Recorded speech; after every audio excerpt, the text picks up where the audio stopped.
মাধ্যমিকের সময় কি প্রেশার থাকে বলুন হ্যাঁ, ছেলেগুলোর উপর। ঠিকই বলেছেন।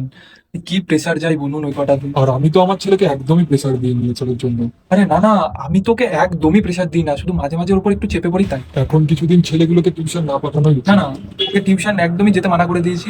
ওকে আমি বলেছি যে তোকে টিউশন যাওয়ার দরকার নেই, তুই টিউশন মাস্টার তোর কাছে আসবে তাই। আর এই ফাঁকে ছেলেগুলোকে কোথাও লং ট্যুরে নিয়ে যাওয়া দরকার, কি বলেন? হ্যাঁ, ওকে তো আমি হালেই বললাম যে চ তাহলে কোথাও থেকে ঘুরে আসি। তো কি বললো জানেন? আমি বললাম হ্যাঁ বাবা যাবো। আমিও তো নিয়ে গিয়েছিলাম ওকে কল্যাণী আইটিআই কলেজে অ্যাডমিশনের জন্য। আচ্ছা, তো তাই নাকি? অবাক, ও তো ভাবতেই পারিনি যে আমি ওখানে নিয়ে যাবো ওকে। ইস, আপনি ওখানে কেন নিয়ে গেলেন? অন্য কোথাও নিয়ে যেতে হ্যাঁ, পারতেন যদিও ছেলেটাকে। ও অন্য কোথাও এক্সপেক্ট করেছিল, কিন্তু আমি ওখানে নিয়ে যাইনি। আপনি ছেলেটাকে ভয় দেখিয়ে পড়া করান নাকি? আচ্ছা, ও সারাদিন পড়া করে নাকি? না না, ও পড়া একদম করে না। ও আরে সারাদিন আপনি শুয়েই একটু তো থাকে। পড়তে বলতে পারেন, নাহলে হ্যাঁ, কালচারটা তো থাকবে একটু না। তো পড়া করতেই হবে। একটু পড়া করা দরকার। তো হ্যাঁ, ও এই আগে সারাদিন পড়া করতে বলতাম, আর এখন এই দিনে ধরুন 24 ঘন্টা পড়া করে। আর তার সঙ্গে সঙ্গে রেস্ট নেওয়াটাও খুব হ্যাঁ, ও দরকার। ফুল টাইম রেস্ট নেয়।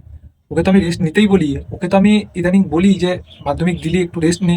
তো ও আমাকে বলে যে বাবা তুমি লাঠিটা নিয়ে সরে যাও, নাহলে আমার শুতে অসুবিধা হচ্ছে। আমার ছেলে তো বাংলাতে 5 নম্বর কম পেয়েছে, তাও আরে না কিছু না, বললাম আমার না। ছেলেও তো শুধু অঙ্কতে 1 নাম্বার কম পেয়েছে।